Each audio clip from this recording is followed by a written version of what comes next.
Olá, meus irmãos, que a paz do Mestre Jesus esteja em nossos corações. Vamos continuar o estudo do Livro dos Médiuns a partir do capítulo 6, item 100, questão 29. Nós estamos falando de manifestações visuais. Vamos lá? 29.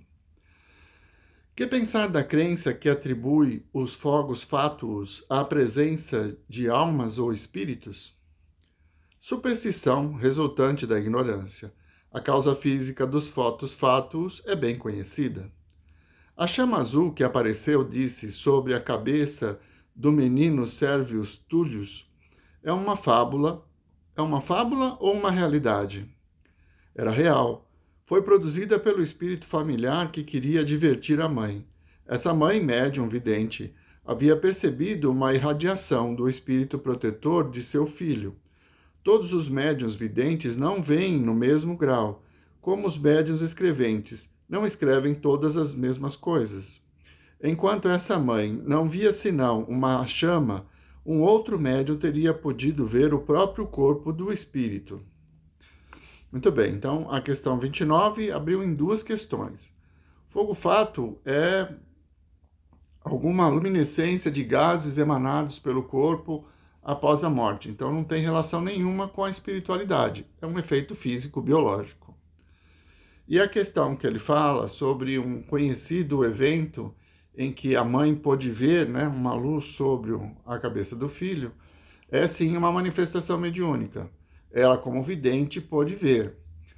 Como ele diz, nem todos, não, os videntes veem o mesmo fato de formas diferentes, porque a nossa capacidade ou a nossa mediunidade é diferente. Então, cada um pode ver de uma forma. Para ela, ficou limitada a uma luz. Para um outro, poderia ver a manifestação do espírito. Um outro poderia não ver, como a maioria de nós não consegue ver. 30. Os espíritos poderiam se apresentar sob a forma de animais? Pode ocorrer, mas são sempre espíritos muito inferiores que tomam essas aparências. Isso não seria, em todo caso, senão uma aparência momentânea, porque seria absurdo crer que um animal verdadeiro qualquer possa ser a encarnação de um espírito. Os animais são apenas animais e nenhuma outra coisa. Só a superstição pode fazer crer que certos animais são animados por espíritos. É necessária uma imaginação bem complacente ou muito impressionada para ver alguma coisa de sobrenatural nas circunstâncias um pouco bizarras, nas quais, algumas vezes, eles se apresentam. Mas o medo faz ver o que não existe. O medo nem sempre é a fonte dessa ideia. Conhecemos uma dama, muito inteligente de resto, que se afeiçoou em excesso por um grande gato negro, porque o acreditava de uma natureza sobre-animal. Mas não havia jamais ouvido falar do espiritismo. Se eu tivesse conhecido, lhe faria compreender o ridículo da causa de sua predileção, provando-lhe a impossibilidade de uma tal metamorfose. Muito bem. Os espíritos podem ser vistos em formas de animais? Podem. Espíritos muito inferiores, endurecidos, pelos seus propósitos, às vezes eles mudam a sua aparência e acabam ficando com garras, com chifres, porque veem nisso um propósito. Eles acreditam que, por essa aparência, intimidam as pessoas e realmente isso acontece. As pessoas que têm sonhos com espíritos nessa condição acabam se amedrontando, e o medo é uma porta de acesso para que haja a interferência dos espíritos na nossa vida através das afinidades. O medo é uma porta que se abre. Então, mas o Espiritismo nos explica que o espírito nunca vai retrogradar. Então, um espírito que já ascendeu por livre-arbítrio, que já está na condição hominal, ele não vai reencarnar no corpo de um animal, porque o animal ele está preso aos instintos. E o espírito, na condição hominal, ele já tem livre-arbítrio, ele escolhe o seu caminho. Então, ele pode até ter essa aparência, mas nunca vai ser como é um animal. Tem a forma de um lobo, um lobisomem. Tudo bem, ele pode até ter essa aparência, mas ele continua sendo um espírito que tem livre-arbítrio, o poder de decidir, a inteligência, escolhas. E uma das escolhas foi amedrontar as pessoas, se fazendo parecer por essa forma. Vamos seguir, então. Ensaio teórico sobre as aparições. Então, é o item 101. As mais comuns manifestações aparentes ocorrem no sono, pelos sonhos. São as visões. Não pode entrar em nosso plano examinar todas as particularidades que os sonhos podem apresentar. Resumimos-nos dizendo que eles podem ser uma visão atual de coisas presentes ou ausentes, uma visão retrospectiva do passado e, em alguns casos excepcionais, um pressentimento do futuro.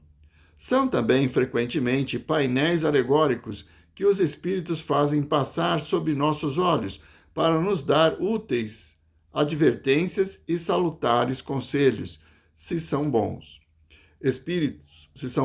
espíritos, ou para nos induzir ao erro e lisonjear nossas paixões, se são espíritos imperfeitos. A teoria seguinte se aplica aos sonhos e a todos os casos de aparição. Cremos fazer justiça ao bom senso de nossos leitores em refutando o que há de absurdo e de ridículo nisso que vulgarmente se chama interpretação dos sonhos. Então ele vai tecer comentários aqui no item 102 a respeito dos sonhos, mas não é algo assim. Conclusões a partir da observação e do contato com os espíritos que nos traz essa visão que ele vai trazer agora, tá? Distante da ideia de que eu sonhei com uma vaca, então eu vou jogar no bicho para ganhar. Então não é isso, não é interpretação de sonhos, tá? Vamos lá? Item 102. As aparições propriamente ditas têm lugar no estado de vigília e quando se goza de plenitude da inteira liberdade das faculdades. Apresentam-se geralmente sob uma forma vaporosa e diáfana, algumas vezes vaga e indecisa. À primeira vista, frequentemente, é um clarão esbranquiçado cujos contornos se desenham pouco a pouco. De outras vezes, as formas são nitidamente acentuadas e se distinguem os menores traços fisionômicos, aos pontos de se poder fazer uma descrição muito precisa. As maneiras, o aspecto, são semelhantes aos que o espírito tinha quando encarnado. Então, ele não vai fazer analogia sobre os sonhos, eu entendi errado. Muito bem. Os sonhos, então, eles nos dão a possibilidade de, em desdobramento, conviver com o mundo espiritual. E aí podemos lembrar do passado, podemos ter instruções sobre o presente e também sobre o futuro. Aqui ele fala das aparições, da vidência propriamente dita. Então, como é que o médium vê o espírito? Alguns veem de uma forma vaporosa, uma luz, algo um pouco embaçado. Outros veem com nitidez e com delicadeza de detalhes, né? No caso da vidência do Chico Xavier, por exemplo, ele tinha a visão plena, a ponto de confundir, né? Tem uma passagem que ele, trabalhando, não sabia se a pessoa que estava ao balcão estava encarnada ou não. Então, a gente percebe que, dependendo da intensidade ou do tipo de mediunidade que a pessoa tem, ela vai ter uma visão diferente. Médiuns, videntes, veem o mesmo fenômeno em aspectos diferentes, pelo grau da sua mediunidade, pela missão que ele tem, né? No caso do Chico, a missão dele era importantíssima, de desvendar, de desmistificar toda a doutrina espírita e o contato com os espíritos, né? Então, isso deu a ele uma ferramenta apurada. Ele conversava com Emmanuel como se o Emmanuel tivesse encarnado ao seu lado. E assim era com a maioria dos espíritos. Mas a grande maioria dos videntes, eles têm visões esporádicas em determinadas circunstâncias e nem sempre tão nítidas, né? Vamos prosseguir? Podendo tomar todas as aparências, o espírito se apresenta sobre aquela que melhor o faz reconhecer, se tal é o seu desejo. Assim, embora como espírito não tenha nenhuma enfermidade corporal, ele se mostrará estropiado, coxo, corcunda, ferido, com cicatrizes, se isso for necessário para se constatar sua identidade. Escopo, por exemplo, como o espírito não é disforme,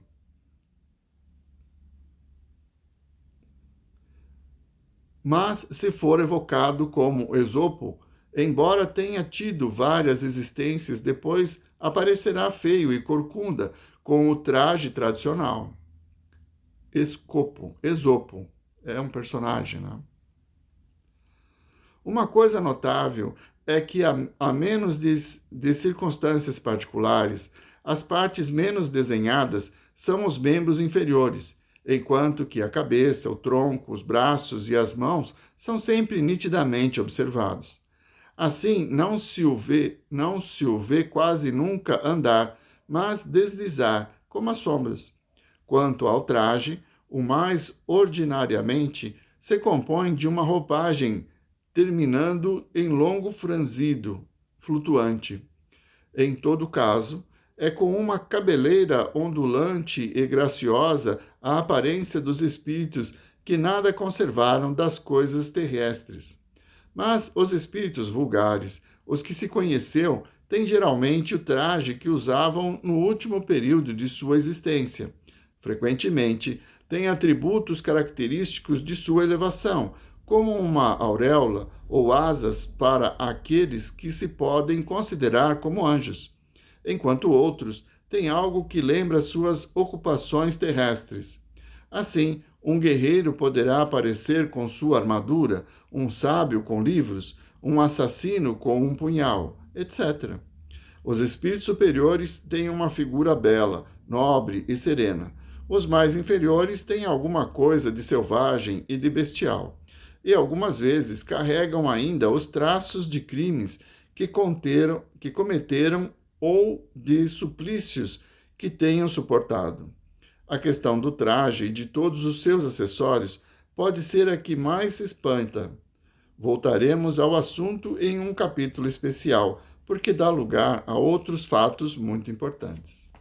Então, geralmente, o espírito vai aparecer com a aparência que ele tinha enquanto encarnado. É essa a maior possibilidade, porque nós estamos no mundo de provas e expiações, então são poucos os espíritos elevados. Quando se trata de um mentor, de um espírito um pouco mais elevado, como Emmanuel, ele se manifestava para o Chico sempre com uma roupa mais clara, suave, né? Uma luz, mas normalmente os videntes veem o perispírito daqueles que desencarnaram recentemente. Ele vai trazer todas as marcas. No Livro dos Espíritos tem uma explicação em que o espírito se manifesta com cachimbo, com bengala, com chapéu, que eram os hábitos que ele tinha enquanto encarnado. Então, nessa faixa vibratória em que nos encontramos, são raros os espíritos que se apresentam de uma forma mais elevada, com asas, com auréola, né? Aliás, a tendência é que confundamos a sua luz, né, pela sua elevação moral, com algo santificante, né? Como os anjos, por exemplo. Muito bem, vamos ficando por aqui. Na semana que vem continuaremos a partir do item 103. Vamos à prece? Nós vos agradecemos, Senhor, por mais essa oportunidade de estudo em que aos poucos vamos compreendendo a natureza do plano espiritual. Que essa jornada que nos leva ao conhecimento possa apaziguar nossos temores e ampliar nossa confiança nos vossos mensageiros, em vós mesmos, que nos protegem a cada passo do caminho. Muito obrigado, Senhor. Muito obrigado, meus irmãos. Uma boa semana a todos.